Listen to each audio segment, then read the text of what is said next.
இப்போ பிரசென்ட்டா தமிழ்நாட்டுல ஒரு பிரச்சனை ஒண்ணு ஓடிட்டு இருக்கு. என்ன பிரச்சனைன்னா, திருப்பரங்குன்றத்துல இருக்கிற மலை உச்சியில இருக்கிற தீபத்தூண்ல தீபம் ஏத்தணுங்கிறதும், அந்த தீபத்தூண் யாருக்கு சொந்தம்? எந்த மதத்துக்கு சொந்தங்கிறது தான். தீபத்தூண்ல தீபம் ஏத்தணுன்ற கோரிக்கைய இந்து அமைப்பினர் முன் வச்சிருக்காங்க.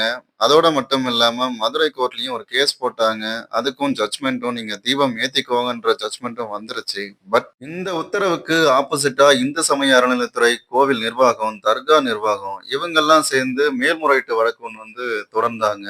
இந்த வழக்கு டிசம்பர் 15 அன்னைக்கு விசாரணைக்கும் வந்துச்சு. அப்போ இந்து சமய அறநிலைத்துறை சார்பா ஆஜரான வழக்கறிஞர் ஒருத்தர் சமணர்கள் வட இந்தியாவிலிருந்து வந்தாங்கன்னும், அவர்களால் உருவானதே இந்த தீபத்தூண்ணும் குறிப்பிட்டிருந்தாரு. அப்படின்னா சமணர்களோட வரலாறு மறைக்கப்பட்டிருக்கா?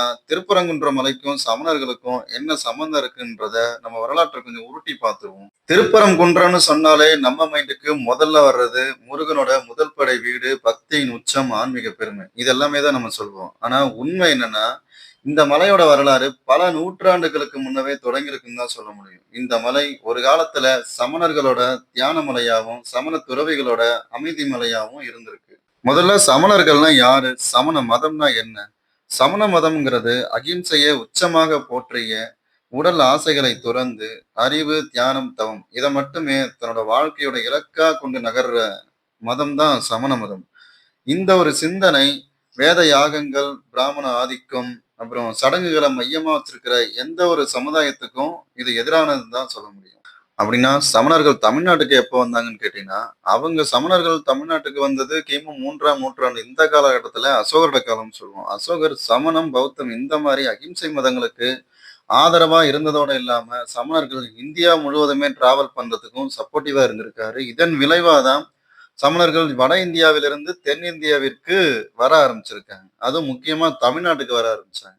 அவங்க தமிழ்நாட்டுக்கு வர முக்கியமான காரணம் என்னன்னு கேட்டீங்கன்னா, அந்த கால தமிழக மக்களா இருக்கட்டும், வணிகமா இருக்கட்டும், நகர நாகரிகமா இருக்கட்டும், அண்ட் தென் மக்கள் எல்லாரும் மொழியையும், அறிவையும் மதிக்கிறவங்களா இருந்தாங்க. இந்த சூழல் எல்லாமே சமண மதத்துக்கு ஏற்றதா அமைஞ்சிருச்சு.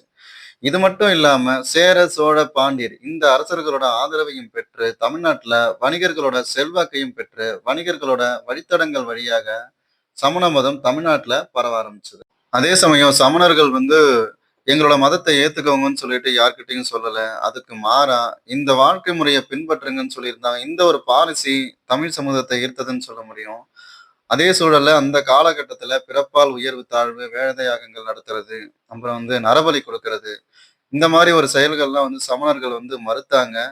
இது சாதாரண மக்களுக்கு ஒரு விடுதலை சிந்தனையாவும் அமைஞ்சது. அதனால நார்மல் பீப்புள்ஸும் சமண மதத்தை ஃபாலோ பண்ண ஆரம்பிச்சாங்க.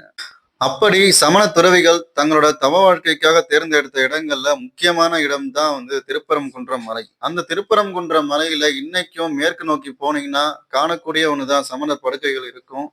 அந்த சமணர் படுக்கையில தான் சமண துறவிகள் எல்லாருமே மழை, குளிர், வெயில் இது எதுவுமே பார்க்காம தங்களோட தவத்தையும், தியானத்தையும் செஞ்சிருக்காங்க. இதுக்கு பக்கத்துல இருக்கிறது தான் தமிழ் பிராமி கல்வெட்டுகள். காலப்போக்கில் காலம் மாறியது. மதங்களின் ஆதிக்கமும் மாறியது. சமண மதம் மெல்ல மெல்ல மறைந்தது. சமணர்கள் மன்னர்களின் ஆதரவை இழந்தார்கள். சிலர் ஒடுக்கப்பட்டனர், சிலர் மறைந்தனர். அதன் பின் சைவம் வளர்ந்தது.